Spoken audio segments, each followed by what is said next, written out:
Nós vamos dar continuidade aos trabalhos do Congresso, agora com o desenvolvimento do tema Atualidades do Programa Brasileiro de OEA. Convidamos para esta apresentação a senhora analista tributária e membro da equipe OEA da Receita Federal do Brasil, Elaine Costa. Seja muito bem-vinda, Elaine. Olá a todos, muito boa tarde. É com grande satisfação que me encontro aqui em Uruguaiana, com a honra de estar participando desse evento de 50 anos da BTI. Em nome da Receita Federal, agradeço a todos vocês que estão aqui para compartilharmos algumas novidades do programa OEA. Eu trouxe uma apresentação que, para quem já conhece o OEA no início, ela tem uns 2, 3 slides repetitivos para a gente colocar todo mundo numa mesma página, mas na sequência eu já vou entrar nas novidades, nas alterações normativas que tivemos. Meu nome é Elaine, eu sou gerente de comunicação do programa OEA, sou de Campinas, mas trabalho para Brasília, no Centro Nacional de Operadores Certificados. Então, vamos lá. Bom, eu vou iniciar com o conceito de OEA, né?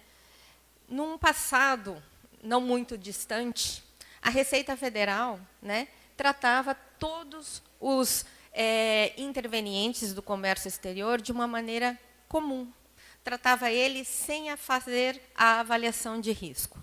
E, com isso, se tinha, basicamente, a detecção das infrações cometidas e a aplicação das multas, sem fazer esse mapeamento de como era o grau de gerenciamento e qual era o grau de risco desses operadores.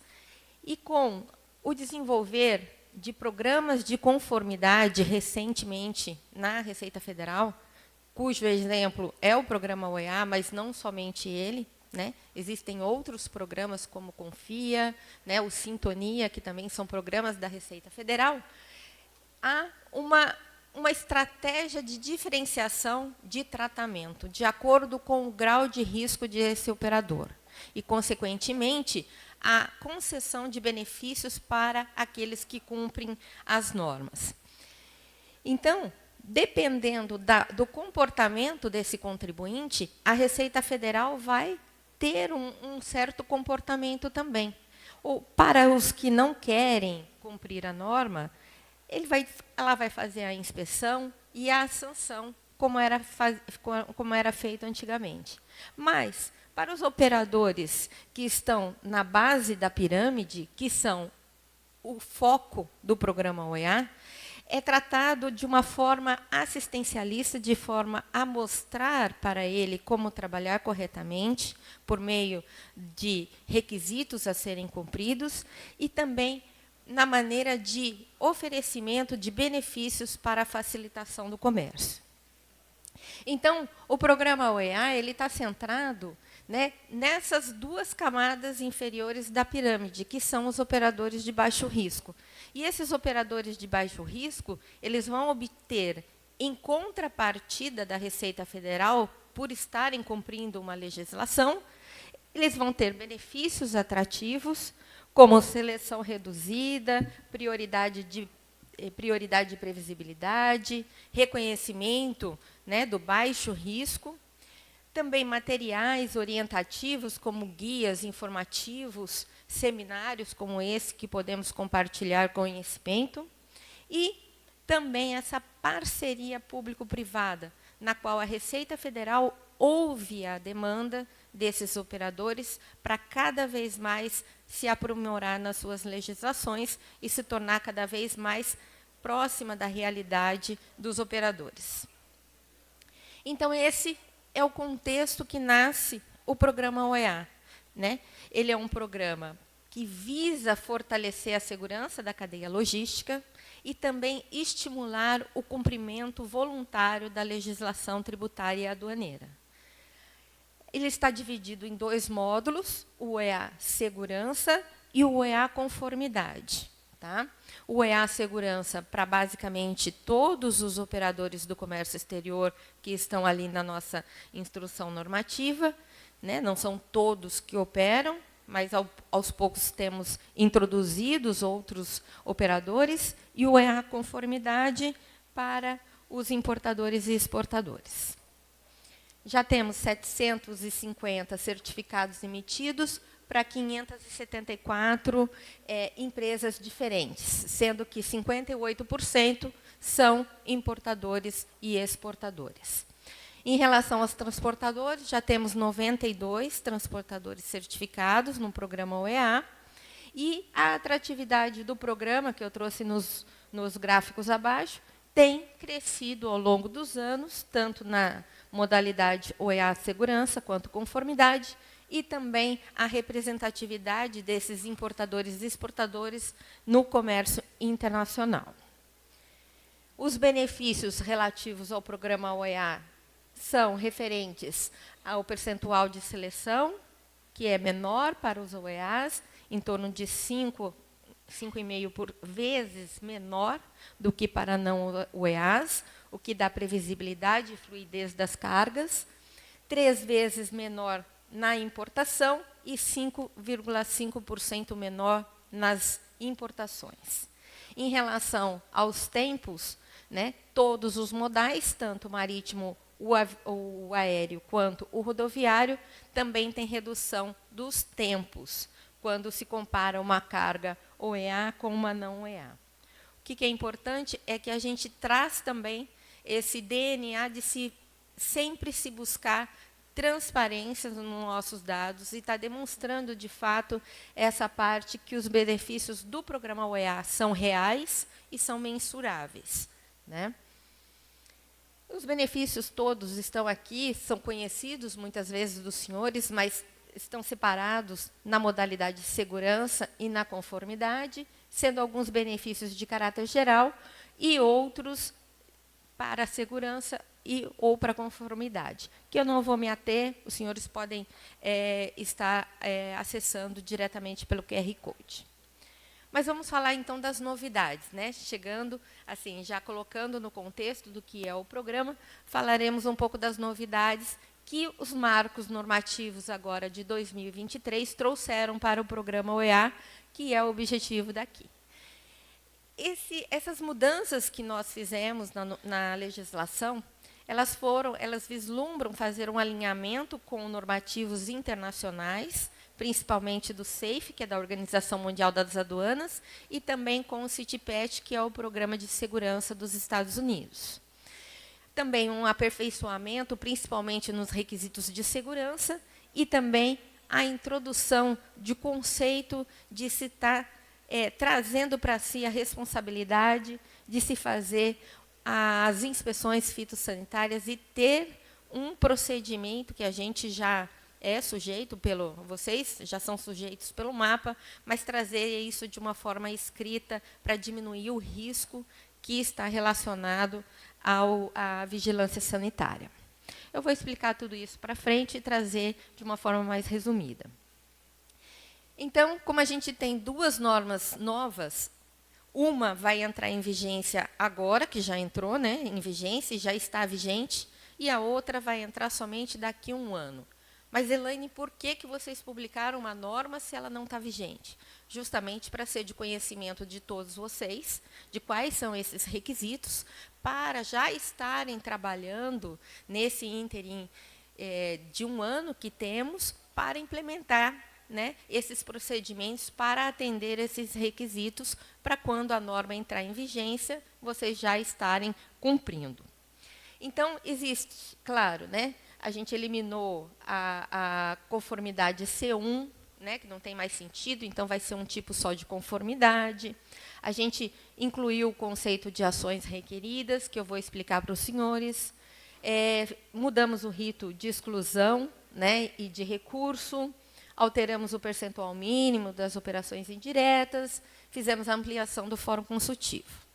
Mas existe uma parte da norma que vai entrar em vigor somente a partir de 1º/8/2024. Rapidamente, só para entender quais foram as mudanças, esse conceito de ações requeridas e também de recomendações, ela vai estar presente na norma e é muito importante para os senhores prestarem atenção. Por quê? Porque ações requeridas são relativas a requisitos obrigatórios. Requisitos obrigatórios são aqueles que os senhores necessitam cumprir para obter a certificação OEA. No entanto, a norma ela também traz requisitos recomendáveis. Então, os requisitos recomendáveis são boas práticas que não necessariamente agora o operador precisa cumprir. Ele pode colocar uma previsão lá para frente, mas não vai ter o requerimento indeferido se não cumprir um requisito recomendável. Tá? Então, eu sei que, como é muita novidade, prestem atenção a isso, porque senão dá aquela sensação de que houve uma mudança, uma alteração muito grande e que, portanto, vai onerar, mas não. Os obrigatórios, como eu vou mostrar para os senhores, eles não aumentaram em número muito grande. Então, isso é importante para até verificar o que mudou na legislação. E essas ações requeridas, para que elas foram implementadas? Justamente para não haver indeferimento de pronto dos pleitos dos senhores. Se os senhores fizerem um pleito de requerimento de uma certificação OEA e tiver pontos a serem melhorados, de requisitos obrigatórios, vai haver essas ações requeridas para que vocês cumpram e não vai perder esse requerimento que foi feito, né, para a Receita Federal. Na parte do rito, eu acho que o mais importante é dizer que todo o rito, tanto de exclusão quanto o rito de rito de recurso, ele está todo na equipe do OEA. Então, não é julgado por uma outra equipe da Receita, porque a gente sabe que o conhecimento ele é muito específico da equipe que trabalha com o OEA. Então, é somente para dizer que todo o recurso ele está dentro das próprias equipes do OEA. O percentual de seleção é algo muito específico para importadores e exportadores, eu vou passar rapidamente, mas significa que, sim, um importador ele pode contratar uma trading para fazer as suas operações. O que a gente limita é o operador que importa para um terceiro.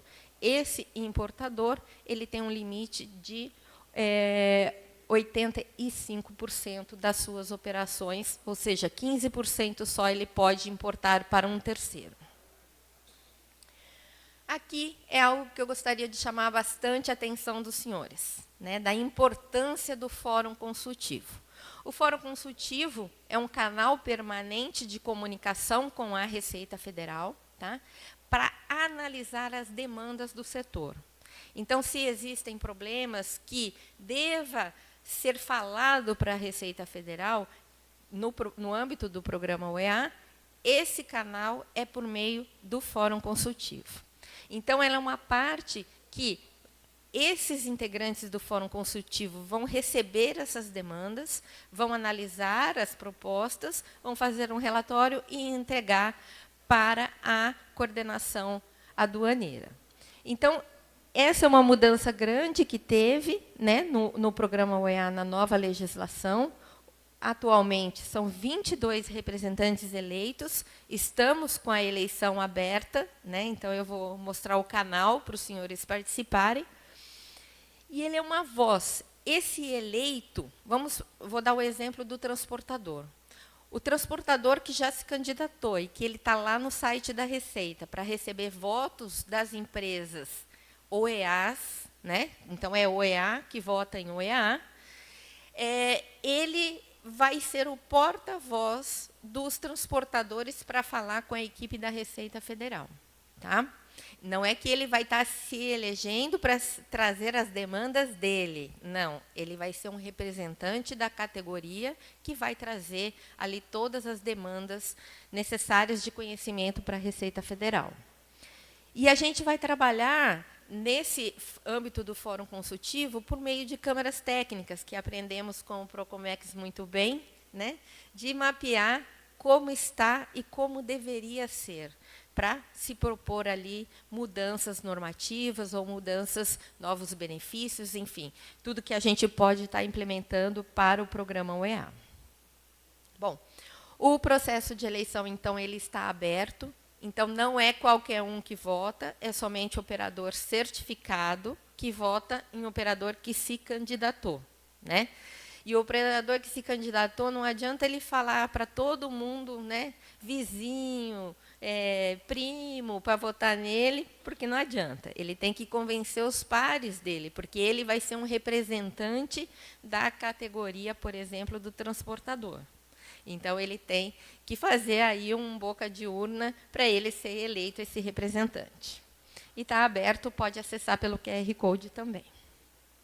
Bom, a parte que entra em vigor somente no ano que vem é a parte dos requisitos que está na portaria 133 de 2023. Essa parte dos requisitos, ela vai trazer tudo o que o OEA deve cumprir para fazer parte do programa. Então, aqui que eu chamo a atenção dos senhores, né? Porque toda vez que a gente muda a legislação, todo mundo fala, meu Deus, mudou muita coisa, né? Agora estou desesperado, não vou conseguir mais cumprir, né? Tem alguns até falando assim, será que eu consigo obter, já estou no programa, será que eu consigo obter uma renovação? Claro que consegue. Você já vai estar cumprindo 90%. Tem uma pequena parte que foi adicionada, e é nela que eu vou focar hoje. Então, se vocês verem a coluna dos requisitos em azul, que são os requisitos obrigatórios, eles passaram de 34 para 35. Ou seja, nos critérios gerais, praticamente não houve alteração do que era pedido, né? Não há acréscimo significativo e foi mais um alinhamento da forma que se pede para que, nos acordos internacionais, seja mais fácil a concessão de benefícios nos outros países. Já nos critérios de segurança, foi onde houve, sim, a alteração. Aqui passou de 58 para 75. Tivemos 15 requisitos a mais. E é neles que eu vou estar falando exatamente o que mudou. Atenção que tem 27 que são recomendáveis. Recomendações são boas práticas. Recomendações são futuro. Primeiro, foque no que é o imprescindível. Depois, passe para as boas práticas, né? E no conformidade diminuíram 4 requisitos, né? Então, no fringir dos ovos, aumentaram 16 requisitos, 17 requisitos no total. E quais foram esses pontos de novidade? E agora eu vou abrir essas novidades e os senhores vão falar, poxa, mas isso eu já tenho, é suficiente o que eu tenho? Sim, muitas vezes é suficiente. Então, um dos pontos importantes, que é uma novidade, é a exigência do estabelecimento de um código de conduta na empresa dos senhores. Muitas empresas já possuem esse código de conduta e eu vou mostrar para os senhores um pouco mais para frente. Prevenção de contaminação por pragas visíveis, programa de segurança, um procedimento escrito, verificação de indícios de lavagem de dinheiro, um programa de conformidade social, que assegura não utilização de trabalho forçado, infantil ou análogo a escravo, e também gestão de crises. Parece grande, parece enorme o que eu estou falando nesse slide, com alguns requisitos ali que são obrigatórios, outros recomendáveis. Mas, quando a gente vai olhar no detalhe, os senhores vão ver que é bastante simples. Quando a gente fala do estabelecimento de um código de conduta, é somente ter um procedimento interno que descreva o que é um comportamento indesejado para os funcionários dos senhores, que determine o que são sanções para quem não cumpra, né? E que tenha uma declaração assinada de conhecimento, que seja de ciência desse funcionário, dizendo que ele leu e que ele sabe o que a empresa espera dele. Aqui, ele é um requisito obrigatório, e que é aplicável até mesmo a uma empresa pequena, porque os senhores sabem o que é o importante para o negócio de vocês em relação a um código de conduta. E, praticamente, creio que a grande maioria das empresas já possuem. Então, é somente anexar a evidência no sistema e já está comprovado. Outro ponto que é novo, que eu coloquei na outra slide, é a declaração de apoio. Essa declaração de apoio é muito importante, principalmente em empresas maiores, que às vezes o processo de OEA está restrito a um departamento de comércio exterior. Mas a alta gerência e outros departamentos também envolvidos na manutenção dos requisitos, eles têm que estar cientes. Então, nada mais é do que uma demonstração de compromisso da empresa, assinada por um alto executivo, a alta gestão, dizendo que sim, a empresa ela está imbuída a cumprir esses requisitos do programa OEA. E isso deve ser colocado em local apropriado. Isso daqui é uma recomendação, né? Não vai estar obrigatório a todos, mas eu acho que é algo muito interessante para a gente começar a trabalhar essa mentalidade de ser uma empresa de baixo risco, uma empresa que está focada nos seus processos e que tenha um foco de ter esse reconhecimento no mercado.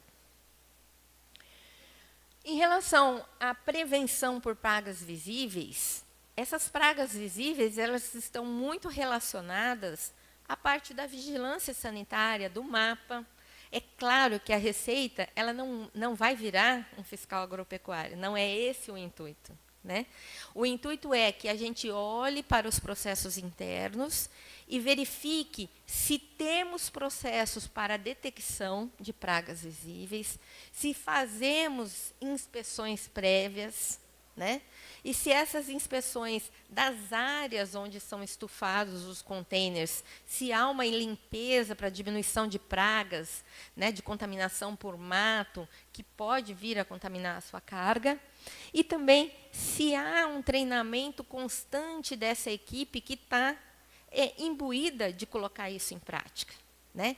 Então, são coisas muito simples, né? Eu acho que o conceito do que é contaminação visível da praga é muito importante, porque ela pode ser executada juntamente com o martelinho que vai ver se tem parede falsa no container, e junto com isso ter um aspirador, uma vassoura que vai varrer uma areia, uma sujeira, uma sujidade, capim, coisas que podem estar dentro de um container e que pode vir a contaminar essa carga, né? Então, na prática, vai ser a execução muito simples, né? Tem que colocar no roteiro do que a pessoa que vai fazer a inspeção ter esse cuidado.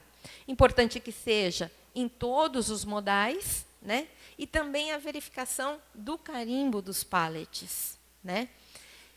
Além disso, as áreas onde vai fazer a estufagem não pode ter rato, não pode ter barata, não pode ter mato, né? Que tudo isso vai trazer sujidades para dentro do container.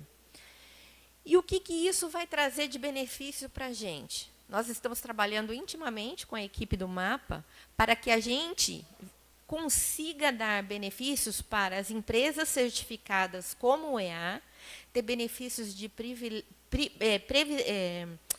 prioridade quando selecionada para a inspeção dos pallets, para passar na frente das demais empresas, e também para redução do percentual de seleção de inspeções do MAPA. Tá? Isso no âmbito do OEA integrado. Então, são esses requisitos que vão fazer a gente buscar com o MAPA esses benefícios para a carga dos senhores.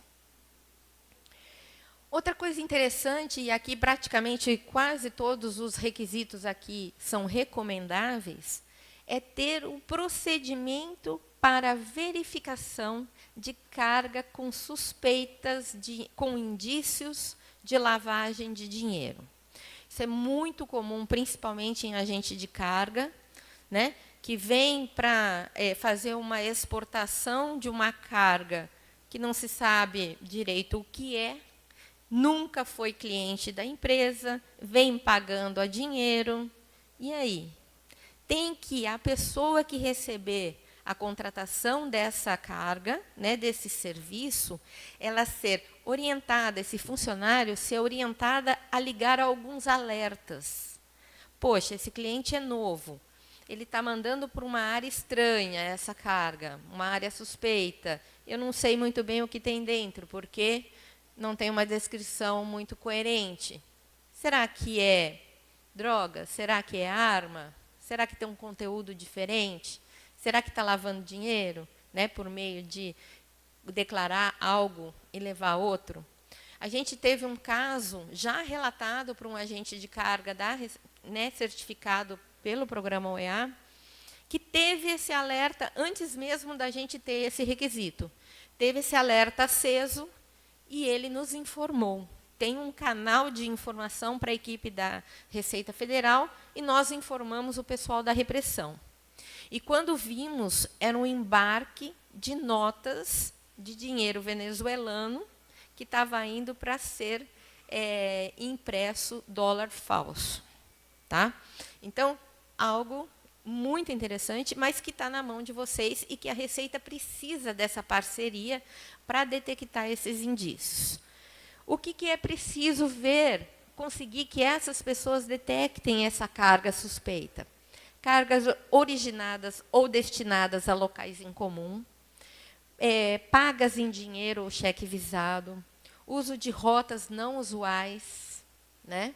Práticas incomuns de remessa e recebimento, e informações vagas, generalizadas ou falta de informações. Quando cair algo nesse sentido, isso tem que ter funcionários bem treinados para que isso acenda alguns alertas, né? Para que a gente possa verificar. E isso é um requisito principalmente lá em parceiros comerciais, que são as pessoas que muitas vezes te contratam para fazer algum serviço, né? A verificação desses indícios na seleção e no monitoramento desses parceiros comerciais e o treinamento também dos funcionários.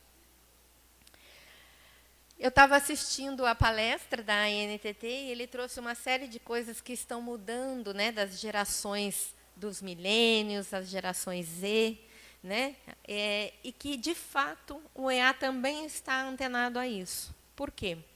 Porque o nome da empresa, o EA, ele tem que ser blindado de algumas atividades. E uma delas é esse relacionamento com parceiros ou fornecedores de matérias-primas ou exportadores, né, que as empresas importadoras brasileiras estão comprando mercadorias, que utilizam trabalho forçado, escravo ou trabalho infantil. Ou mesmo até mesmo aqui dentro do país, né? Mercadorias obtidas na floresta para fazer perfumes, enfim, está utilizando mão de obra escrava? Não sabemos. Mas, se houver indício disso, esse requisito, ele visa assegurar que essas mercadorias importadas ou exportadas não sejam produzidas dessa forma, né? Claro que a gente aqui não quer virar também um fiscal do trabalho, não é esse o intuito. Mas, havendo indício, a empresa OEA tem que ter um procedimento interno para que os alertas sejam acesos em casos de houver esse tipo de requisito. Ele é um requisito também recomendável. Então, é um procedimento que a gente vai começar a trabalhar com os senhores. E, por fim, um outro requisito também, infelizmente, muito atual e que requer muitos cuidados, são de ataques que podem acontecer nas plantas das empresas dos senhores, de pessoas que podem, ou ataques por armas, ou por contaminação, enfim, ou que pode sabotar alguma mercadoria justamente de forma dolosa, né?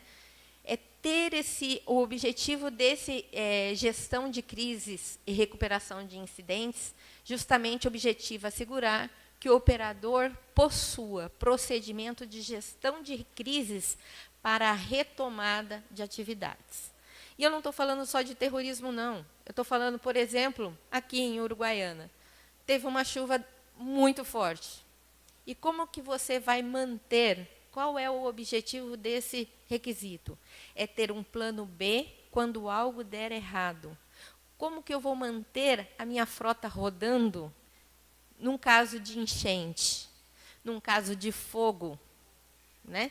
Então, é algo que vai trabalhar muito no planejamento prévio, interno, né, da empresa, para que a atividade fim da empresa seja mantida, ainda que ocorra esses incidentes. Tá? Isso é interessante. Aí, claro, vai muito além até da nossa percepção, né, porque tem até ataques, todo dia praticamente a gente vê ataques em escolas, ataques terroristas de todas as formas, mas a gente tem que pensar também que são coisas do dia a dia, um incêndio, uma enchente, né? Uma doença, a gente passou pelo Covid e ninguém tinha um plano de contingência, então é algo que a gente tem que começar a pensar que no futuro isso vai ser bastante comum. Bom, claro, são temas muito diferentes, muito diversos, mas vocês não estão sozinhos, da mesma forma que eu coloquei no início da apresentação. Nós estamos desenvolvendo materiais, que isso é a parte do estímulo à conformidade. É vocês terem materiais que vão orientá-los como cumprir de uma maneira simples, de uma maneira didática.